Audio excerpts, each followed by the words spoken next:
Alright, let's go! For today's video, iinom tayo. Meron kasing nag-request ng pulutan under 50 pesos daw. Kaya subukan natin. Alright. Gagawa tayo ng paksiw na laman loob ng bangus. Adobong labong or rabong. Yan, binili natin yung mga laman loob ng bangus. Fresh from the market. Bininta nga sa akin ng 40 pesos mga kapulutan. Napakarami na rin. Inalis ko yung apdo para hindi mapait. After kong mahugasan, titimplahan natin ng bawang pamatay, aswang, sibuyas, pampaimas, at plus luya, pang-alis lansa. Alright.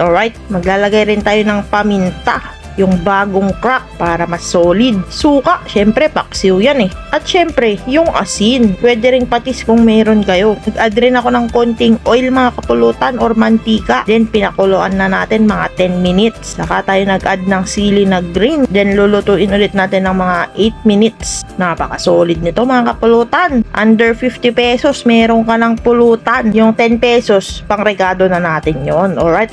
Sumunod nga itong labong na linuluto ni Daleng with kasamang dance moves para daw mas masarap ang kanyang adobong labong. Under 50 pesos kasi kinuha lang nila yan dun sa tanim ng kapitbahay nila. Shout out daw sa inyo. Alright.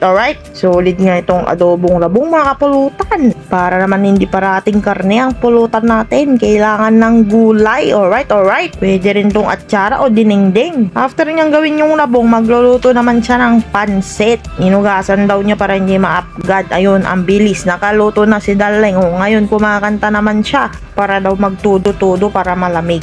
Alright. Diba tinuloy niya bang kumanta kasi nagpudot. Kailangan ng arbis-arbis. Tapos after nagluto, syempre inaw na yan. Alright. Saka iinom kasi ready na ang mga pulutan natin. Emperador Double Life. Baka naman. Yan ang ating paksiw na laman loob ng bangus mga kapulutan. Napakasolid niyan. Tapos ang ating labong na inadobo. Yung pinanggisa, kalabkab ng baboy. Tapos itong sapsaporikat na manok na na-vlog ko na yan last time. Alright. Napakasolid ng mga pulutan natin. Birthday kasi ng mama nila Daleng, kaya nandito tayo nag-iinom sa bahay nila. Kaya rin siya nagluto ng pansit. Magsi-celebrate lang tayo ng konting alak. Alright. Isang Emperador Double Life. Cheers para sa mga solid supporters natin dyan. Salamat sa patuloy na pagsuporta kay pulutan ng ina mo. Alright.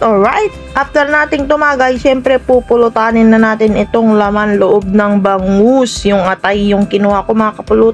Napaka-solid niyan. Pero iwas lang ganito sa may mga high blood. Itong gulay yan, pwede sa inyo yan kasi healthy yan. Yun, tinikman na natin yung adobong rabong. Goods na goods. Ayun lang mga kapulutan. Sana nag-enjoy kayo. Follow us for more videos. Alright.